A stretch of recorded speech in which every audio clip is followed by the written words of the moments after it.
হরে কৃষ্ণ।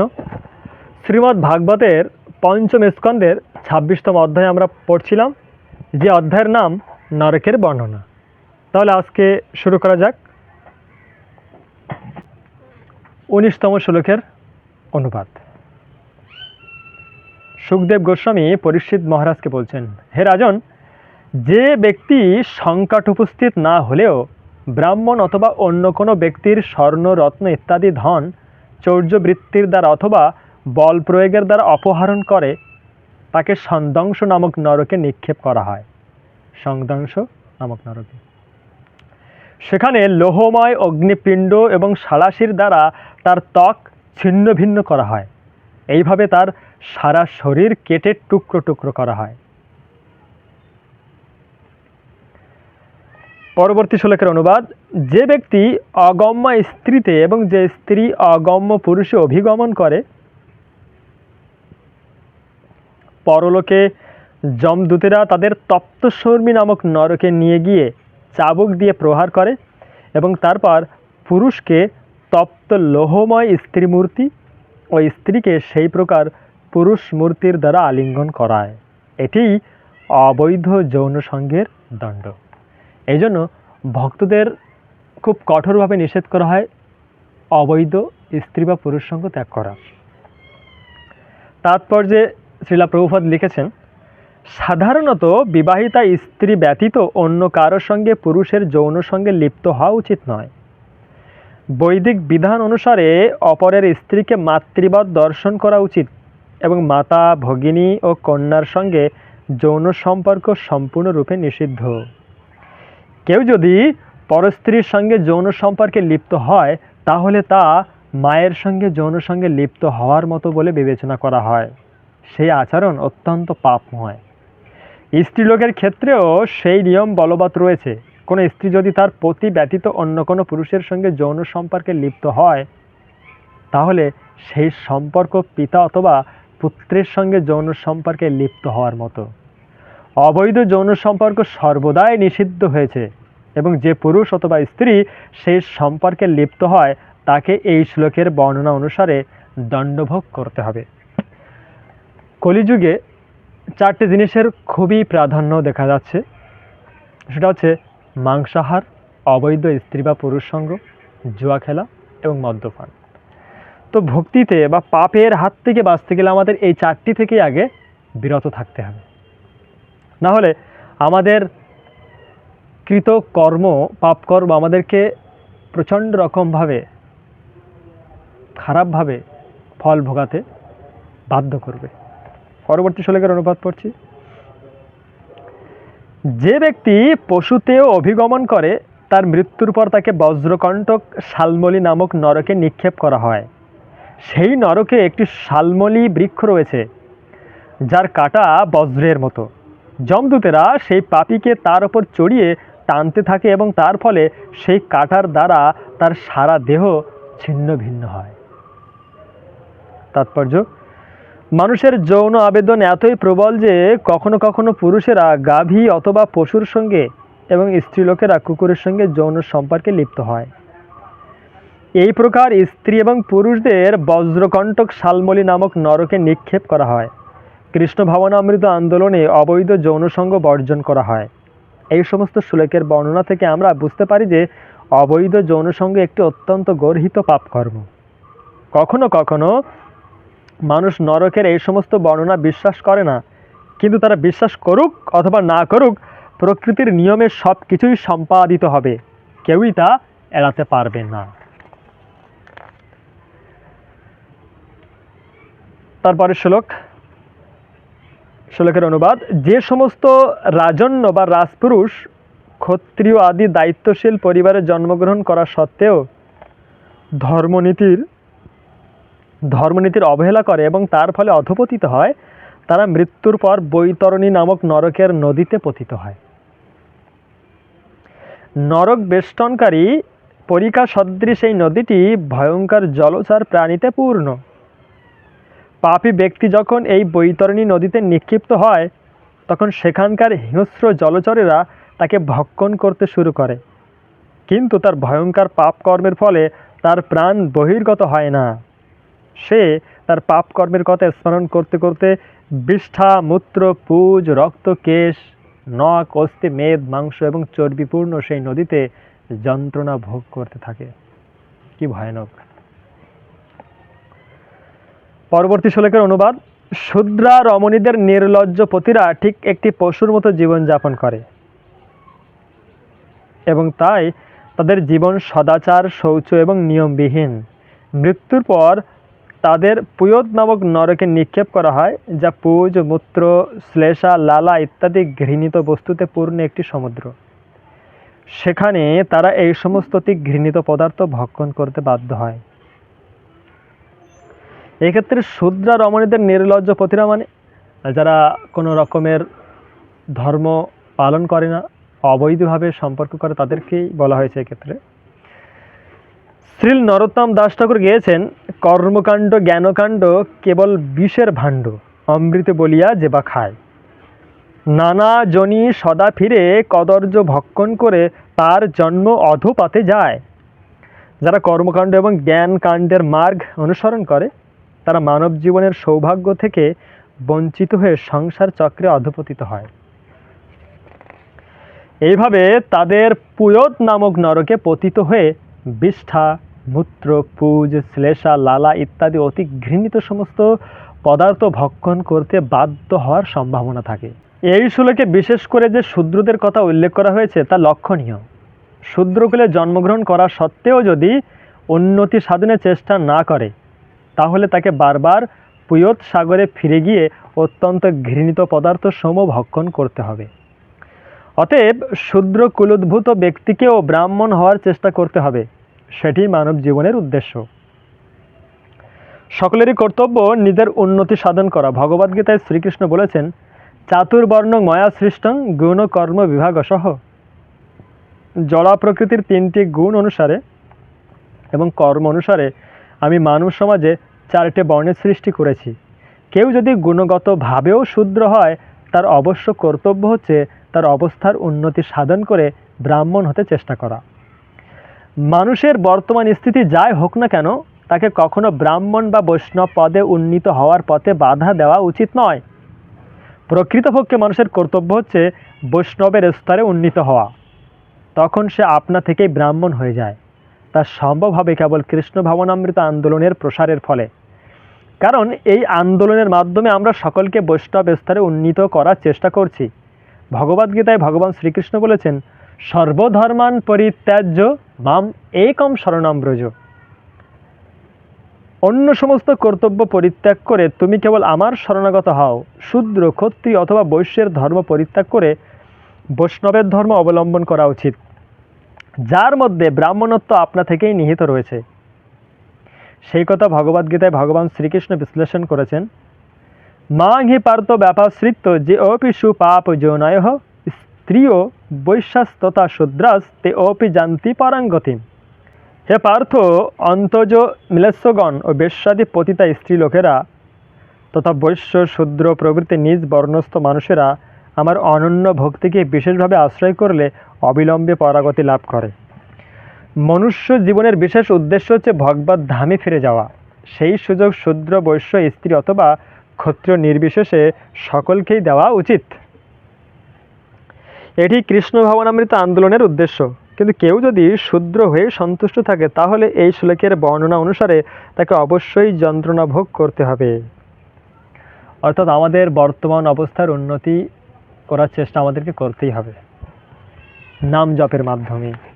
হরে কৃষ্ণ কৃষ্ণ কৃষ্ণ হরে হরে, হরে রাম রাম রাম হরে হরে। ভগবানের নাম আর ভগবান যেহেতু অভিন্ন, তাই আমাদের ভগবানের নাম জপ করা খুবই জরুরি নিজের উন্নতির জন্য।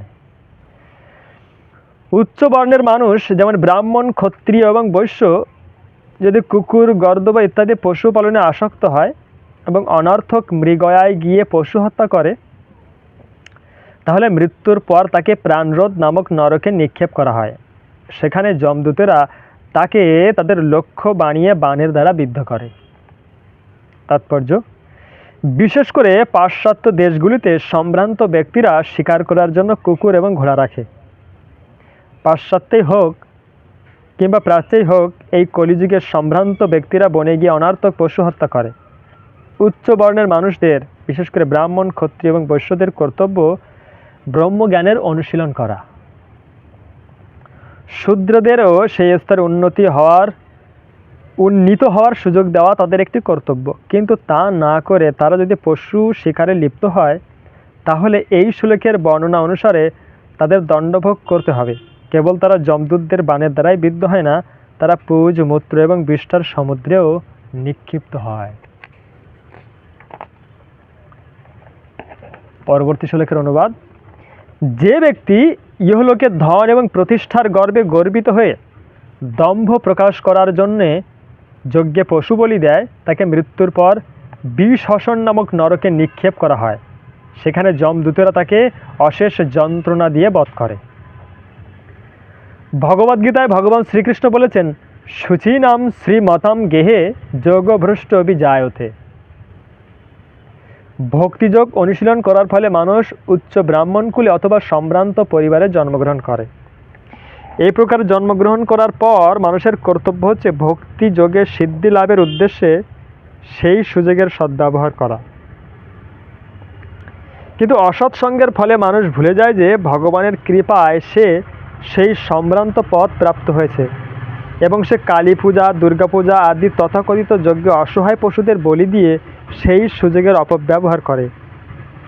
সেই প্রকার ব্যক্তিরা যে কিভাবে দণ্ডভোগ করে তা এখানে বর্ণিত হয়েছে। এই শ্লোকে দম্ভযজ্ঞে শব্দটি তাৎপর্যপূর্ণ। কেউ যদি বৈদিক নির্দেশ লঙ্ঘন করে যজ্ঞ অনুষ্ঠান করে এবং পশু বলি দেওয়ার উদ্দেশ্যে লোক দেখানো যজ্ঞ করে, তাহলে মৃত্যুর পর তাকে দণ্ডভোগ করতে হয়। কলকাতায় কতকগুলি কসাইখানা রয়েছে যেখানে দাবি করা হয় যে মা কালীর কাছে নিবেদন করে সেই মাংস বিক্রি করা হচ্ছে। শাস্ত্রে নির্দেশ দেওয়া হয়েছে যে মাসে কেবল একবার একটি ছোট পাঁঠা মা কালীর কাছে বলি দেওয়া যেতে পারে, কিন্তু কোথাও বলা হয়নি যে মন্দিরে পূজা করার নাম করে কসাইখানা খুলে প্রতিদিন অনার্থক বহু পশু বলি দেওয়া যেতে পারে। যারা তা করে তারা যে কী প্রকার দণ্ডভোগ করবে তা এখানে বর্ণনা করা হয়েছে।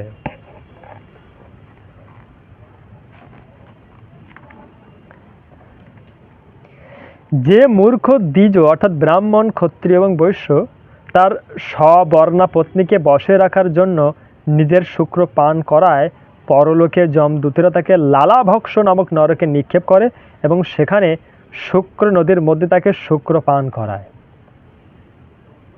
তাৎপর্য: পত্নীকে নিজের শুক্র বলপূর্বক পান করানো এক প্রকার তান্ত্রিক আচার, যা অত্যন্ত কামার্ত ব্যক্তিরা অনুষ্ঠান করে। যারা এই অতি জঘন্য কার্যটি অনুষ্ঠান করে তারা বলে যে পত্নীকে যদি বলপূর্বক পতির শুক্র পান করানো যায়, তাহলে সেই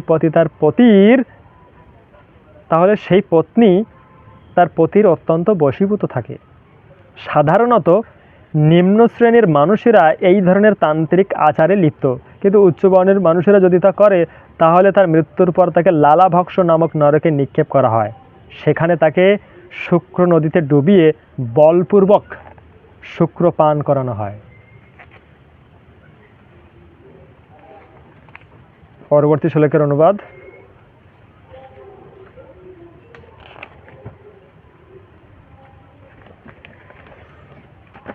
ইহলোকে যে ব্যক্তি দস্যুবৃত্তি করে পরগৃহে অগ্নি দেয় অথবা বিষ প্রদান করে, অথবা যে সমস্ত রাজা বা রাজপুরুষ আয়কর আদায়ের নামে অথবা অন্যান্য উপায়ে বণিক সম্প্রদায়কে লুণ্ঠন করে, মৃত্যুর পর সেই সমস্ত অসুরদের সারমিয়াদন নামক নরকে নিক্ষেপ করা হয়।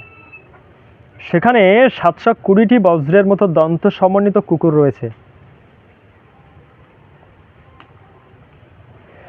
যমদূতের নির্দেশে সেই কুকুরগুলি অত্যন্ত তৃপ্তির সঙ্গে সেই সমস্ত পাপীদের ভক্ষণ করে। সারমেয়াদন।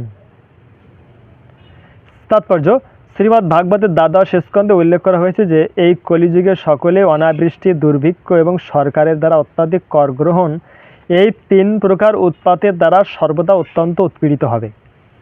যেহেতু মানুষেরা ক্রমশ অধিক থেকে অধিকতর পাপ পরায়ণ হচ্ছে, তাই অনাবৃষ্টি হবে এবং তার ফলে স্বাভাবিকভাবে দুর্ভিক্ষ হবে। দুর্ভিক্ষ এবং ত্রাণের অজুহাতে সরকার প্রচুর কর ধার্য করবে, বিশেষ করে ধনী বণিক সম্প্রদায়ের উপর। এই শ্লোকে সেই প্রকার সরকারকে দস্যু বলে বর্ণনা করা হয়েছে। তাদের প্রধান কার্য হবে জনসাধারণের ধন সম্পদ লুণ্ঠন করা, তা সে নির্জন পথে পথিকের সর্বস্ব অপহরণকারী দস্যু হোক অথবা রাজকর্মচারী রূপ দস্যু হোক। তারা পরলোকে সারমিয়াদন নরকে নিক্ষিপ্ত হয়ে দণ্ডভোগ করবে,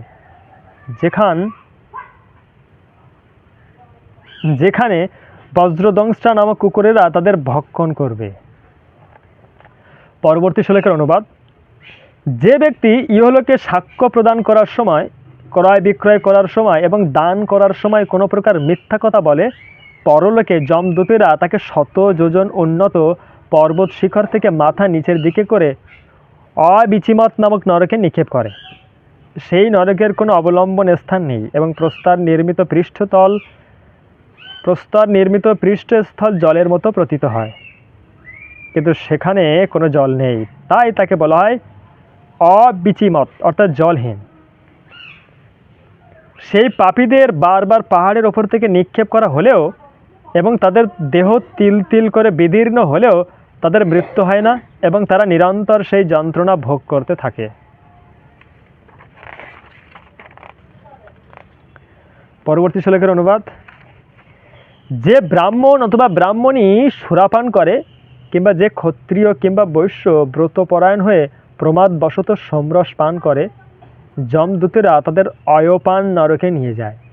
অয়পান নরকে যমদূতেরা তাদের পা দিয়ে পাপীদের বক্ষস্থল চেপে ধরে তাদের মুখে অত্যন্ত উত্তপ্ত তরল লোহা ঢেলে দেয়।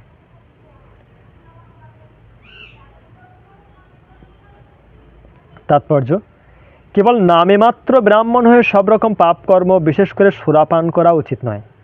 ব্রাহ্মণ, ক্ষত্রিয় এবং বৈশ্যদের কর্তব্য হচ্ছে তাদের বর্ণ অনুসারে আচরণ করা। তারা যদি শূদ্রের মতো অধপতিত হয়ে সুরাপান করে, তাহলে এই শ্লোকের বর্ণনা অনুসারে তাদের দণ্ডভোগ করতে হবে। পরবর্তী শ্লোকের অনুবাদ। যে নিজ কুলোদ্ভূত এবং অদম হওয়া সত্ত্বেও আমি বড় বলে মিথ্যা অহংকারপূর্বক জন্ম, তপস্যা, বিদ্যা, আচার, বর্ণ অথবা আশ্রমে তার থেকে শ্রেষ্ঠ ব্যক্তিকে যথাযথভাবে সম্মান প্রদর্শন করে না, সে জীবিত অবস্থাতে মৃত এবং মৃত্যুর পর তাকে খার কর্দম নামক নরকে নিক্ষেপ করা হয়। সেখানে সে যমদূতদের দ্বারা প্রচণ্ডভাবে নির্যাতিত হয়ে অত্যন্ত দুঃখ যন্ত্রণা ভোগ করে। তাৎপর্য: কখনো মিথ্যা অহংকার করা উচিত নয়। জন্ম, বিদ্যা, আচার, বর্ণ অথবা আশ্রমের শ্রেষ্ঠ ব্যক্তিকে সম্মান প্রদর্শন করা অবশ্য কর্তব্য। অহংকারে মত্ত হয়ে যদি এই প্রকার শ্রেষ্ঠ ব্যক্তিদের সম্মান প্রদর্শন না করা হয়, তাহলে তাকে খার কর্দম নরকে দণ্ডভোগ করতে হবে।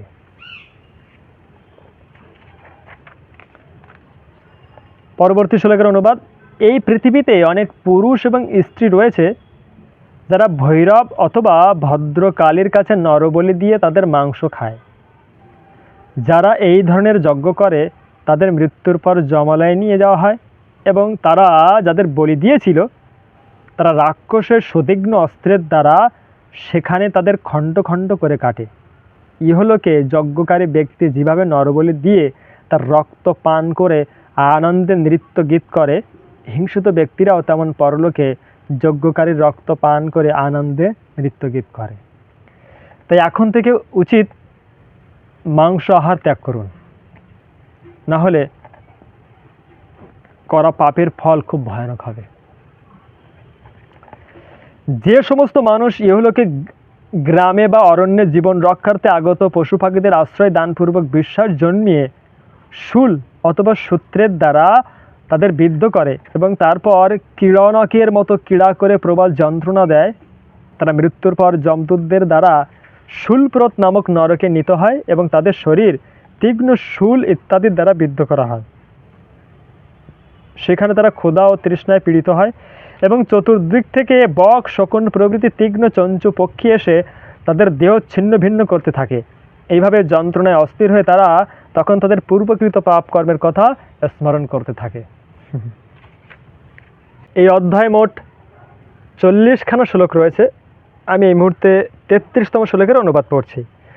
যারা ইহলোকে সর্পের মতো ক্রোধপরায়ণ হয়ে অন্য প্রাণীদের যন্ত্রণা দেয়, তারা পরলোকে দ্বন্দ্বশোক নামক নরকে পতিত হয়। হে রাজন, সেই নরকে পঞ্চমুখ ও সপ্তমুখ সর্পেরা তাদের মুশিকের মতো গ্রাস করে।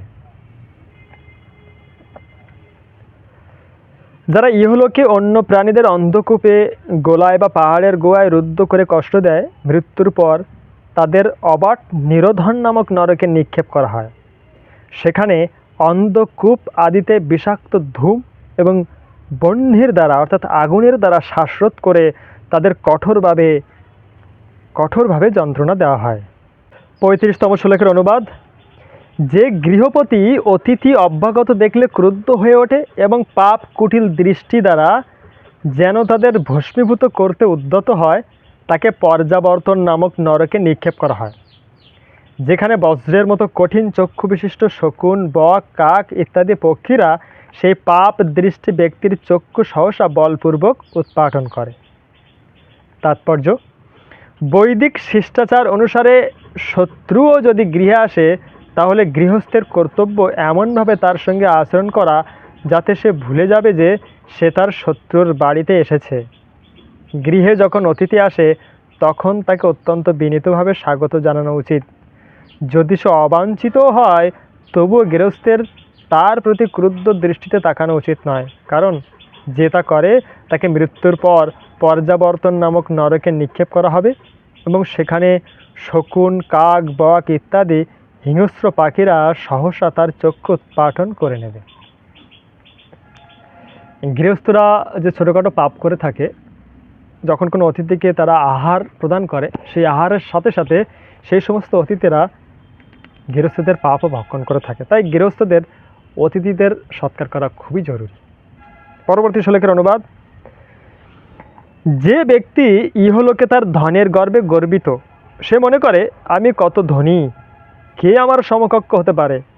এইভাবে অহংকারে বক্ষ দৃষ্টি হয়ে সে সব সময় শঙ্কিত হতে থাকে। অন্যেরা তার ধন অপহরণ করে নেবে, এমনকি সে তার গুরুজনদেরও সন্দেহ করে। এইভাবে ধন হারানোর ভয়ে তার হৃদয় ও বদন শুষ্ক হয়ে যায় এবং তার ফলে তাকে ঠিক একটি পিশাচের মতো দেখতে লাগে। সে কখনো সুখ পায় না এবং দুশ্চিন্তাহীন জীবন বলতে কি বোঝায় তা সে জানতে পারে না। ধন উপার্জন, বর্ধন ও রক্ষণের জন্য যেহেতু তাকে পাপকর্ম করতে হয়, তার ফলে তাকে সূচিমুখ নামক নরকে নিক্ষেপ করা হয়। সেখানে যমদূতেরা তার সর্বাঙ্গে তাঁতির মতো সূত্রবায়ন করে। তাৎপর্য: কেউ যখন প্রয়োজনের অতিরিক্ত ধন অর্জন করে তখন সে অবশ্যই অত্যন্ত গর্বিত হয়ে ওঠে। আধুনিক সভ্যতায় মানুষের অবস্থা ঠিক সেই রকম। বৈদিক সংস্কৃতি অনুসারে ব্রাহ্মণদের কাছে কিছু থাকে না। ক্ষত্রিয়দের ধন সম্পদ কেবল বৈদিক নির্দেশ অনুসারে যজ্ঞ আদি মহৎ কর্ম সম্পাদনের জন্য। বৈশ্য কৃষি, গোরক্ষা এবং বাণিজ্যের মাধ্যমে সদুপায়ে অর্থ উপার্জন করে, কিন্তু শূদ্র যদি ধনপ্রাপ্ত হয় তাহলে সে তার অপব্যয় করে অথবা অকারণে সঞ্চয় করে। যেহেতু এই যুগে সুযোগ্য ব্রাহ্মণ, ক্ষত্রিয় অথবা বৈশ্য নেই এবং সকলেই শূদ্রে পরিণত হয়েছে, তাই আধুনিক সভ্যতায় শূদ্র মনোভাবের ফলে প্রচুর ক্ষতি হচ্ছে। ভগবানের সেবার উদ্দেশ্যে যে কিভাবে অর্থের সদ্ব্যবহার করতে হয় তা শূদ্রেরা জানে না। ধনসম্পদকে বলা হয় লক্ষ্মী এবং লক্ষ্মী দেবী সর্বদা নারায়ণের সেবায় যুক্ত। তাই ধনসম্পদ নারায়ণের সেবায় লাগানো অবশ্য কর্তব্য। সকলেরই কর্তব্য কৃষ্ণ ভবনামৃতের মহান আন্দোলন প্রচার করার উদ্দেশ্যে তাদের ধনসম্পদ ব্যবহার করা। তা না করে কেউ যদি প্রয়োজনের অতিরিক্ত ধন সংগ্রহ করে তাহলে সে অবশ্যই ধনমদে মত্ত হবে। প্রকৃতপক্ষে সমস্ত ধনসম্পদ শ্রীকৃষ্ণের। সেই সম্বন্ধে ভগবদ্গীতায় শ্রীকৃষ্ণ বলেছেন, ভোক্তারাং যজ্ঞ তপসাম সর্বলোক মহেশ্বরম। অর্থাৎ শ্রীকৃষ্ণ বলছেন, আমি সমস্ত যজ্ঞ এবং তপস্যার প্রকৃত ভোক্তা এবং আমি সর্বলোক মহেশ্বর। অতএব শ্রীকৃষ্ণ ছাড়া অন্য কেউই কোনো কিছুর মালিক নয়। প্রয়োজনের অতিরিক্ত ধন যদি থাকে তাহলে তা শ্রীকৃষ্ণের জন্য ব্যয় করা উচিত। তা না করা হলে মানুষ তার মিথ্যা সম্পদের গর্বে গর্বিত হবে এবং তার ফলে পরবর্তী জীবনে তাকে এই শ্লোকের বর্ণনা অনুসারে নরক যন্ত্রণা ভোগ করতে হবে।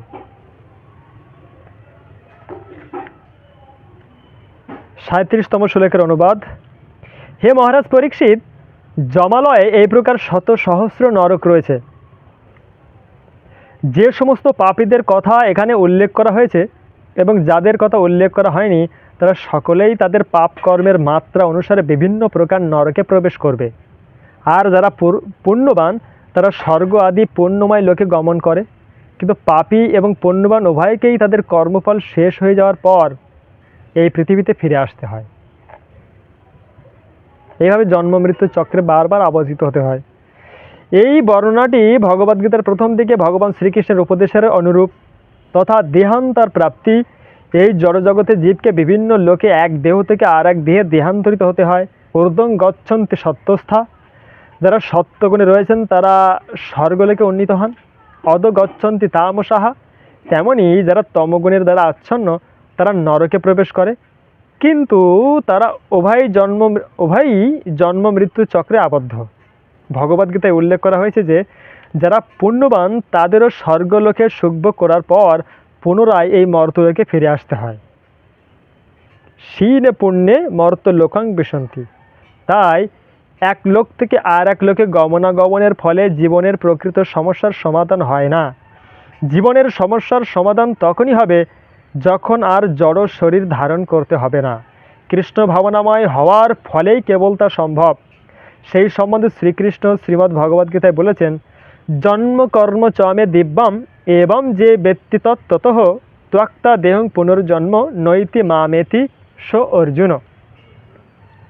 হে অর্জুন, যিনি আমার এই প্রকার দিব্য জন্ম এবং কর্ম যথাযথভাবে জানেন তাকে আর দেহত্যাগ করার পর পুনরায় জন্মগ্রহণ করতে হয় না। তিনি আমার নিত্যধাম লাভ করেন।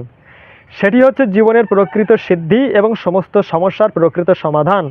স্বর্গলোকে উন্নীত হওয়ার জন্য আগ্রহী হওয়া উচিত নয়, সেই সঙ্গে এমনভাবে আচরণ করা উচিত নয় যার ফলে নরকে যেতে হতে পারে। জড়জগতে পূর্ণ উদ্দেশ্য তখনই সাধিত হবে যখন আমরা আমাদের চিন্ময় স্বরূপ প্রাপ্ত হয়ে ভগবত ধামে ফিরে যাব। অর্থাৎ ভগবান শ্রীকৃষ্ণের ধামে ফিরে যাওয়াই আমাদের আলটিমেট লক্ষ্য। সেই উদ্দেশ্য সাধনের সরল পন্থাটি বর্ণনা করে ভগবান বলেছেন, সর্বধর্মান পরিত্যাজ্য মামেকং শরণং ব্রজ। পাপী অথবা পুণ্যবান কোনোটি হওয়া উচিত নয়, কেবল ভগবান শ্রীকৃষ্ণের শ্রীপাদ পদ্মের শরণাগত হয়ে তার ভক্ত হওয়া উচিত। শরণাগতির এই পন্থাটিও অত্যন্ত সরল, একটি শিশু পর্যন্ত তা করতে পারে। মন্মনাভাব মদভক্ত মদযাজিমাং নমস্কুরু। অর্থাৎ ভগবানকে আমাদের মন প্রদান করতে হবে। যদি সম্ভব না হয় তাহলে ভগবানের ভক্ত হতে হবে। সেটাও যদি সম্ভব না হয় তাহলে ভগবানের পূজা করতে হবে। আর যদি সেটাও অসম্ভব হয় তাহলে ভগবানকে নমস্কার করা উচিত। তাহলে ধীরে ধীরে আমাদের মন ভগবানের প্রতি নিবিষ্ট হবে। কেবল হরে কৃষ্ণ কৃষ্ণ কৃষ্ণ হরে হরে, হরে রাম রাম রাম হরে হরে এ মহামন্ত্র কীর্তন করে সর্বদা শ্রীকৃষ্ণের কথা চিন্তা করা, শ্রীকৃষ্ণের ভক্ত হওয়া, তার পূজা করা এবং তাকে প্রণতি নিবেদন করা, এগুলো আমাদের করা উচিত। এইভাবে জীবনের সমস্ত কার্য ভগবান শ্রীকৃষ্ণের সেবায় অর্পণ করা উচিত। 38তম শ্লোকের অনুবাদ। শুরুতে অর্থাৎ শ্রীমদ্ ভাগবতের দ্বিতীয় তৃতীয় স্কন্ধে সুখদেব গোস্বামী বর্ণনা করেছেন কিভাবে মুক্তির পথে অগ্রসর হওয়া যায়। পুরাণে ব্রহ্মাণ্ডের চতুর্দশ ভুবনের বর্ণনা করা হয়েছে। এই বিরাট রূপটি ভগবানের শক্তি এবং গুণের দ্বারা সৃষ্ট বাহ্য শরীর বলে মনে করা হয়। সাধারণত একে বলা হয় বিরাট রূপ। কেউ যদি শ্রদ্ধা সহকারে ভগবানের এই বাহ্য শরীরের বর্ণনা পাঠ করেন, শ্রবণ করেন অথবা অন্যদের কাছে ব্যাখ্যা করে ভাগবত ধর্ম বা কৃষ্ণভক্তি প্রচার করেন, তাহলে তার শ্রদ্ধা এবং কৃষ্ণভক্তি ক্রমশ বৃদ্ধি পাবে। এই চেতনার বিকাশ করা যদিও অত্যন্ত কঠিন, তবুও এই পন্থায় নিজেকে পবিত্র করে ধীরে ধীরে পরম সত্য পরমেশ্বর ভগবানের পরম চেতনা লাভ করা যায়। তাৎপর্য: কৃষ্ণ ভাবনামৃত আন্দোলন শ্রীমদ্ ভাগবতের বাণী আধুনিক যুগের মানুষদের বোধগম্য করে প্রকাশ করছে, যাতে তাদের বিশুদ্ধ চেতনার উন্মেষ হয়। এই চেতনা ব্যতীত মানুষ সম্পূর্ণরূপে অন্ধকারে আচ্ছন্ন হয়ে থাকে। কেউ স্বর্গেই যাক অথবা নরকেই যাক, উভয় ক্ষেত্রেই কেবল তার সময়েরই অপচয় হয়। তাই মানুষের কর্তব্য শ্রীমদ্ ভাগবতের বর্ণনা অনুসারে ভগবানের বিরাট রূপ সম্বন্ধে শ্রবণ করা। তা তাকে জড় জগতের বদ্ধ অবস্থা থেকে রক্ষা করে মুক্তির পথে ক্রমশ উন্নীত করবে, যাতে সে তার প্রকৃত আলয় ভগবত ধামে ফিরে যেতে পারে। যিনি মুক্তির পথ অবলম্বন করেছেন এবং বদ্ধ জীবনের প্রতি যার কোনো আসক্তি নেই তাকে বলা হয় জ্যোতি বা ভক্ত। তার কর্তব্য প্রথমে ভগবানের বিরাট রূপে চিন্তার দ্বারা মনকে বশীভূত করে তারপর ধীরে ধীরে মনকে শ্রীকৃষ্ণের চিন্ময় স্বরূপের চিন্তায় মগ্ন করা। এইভাবে মন সমাধিস্থ হয়।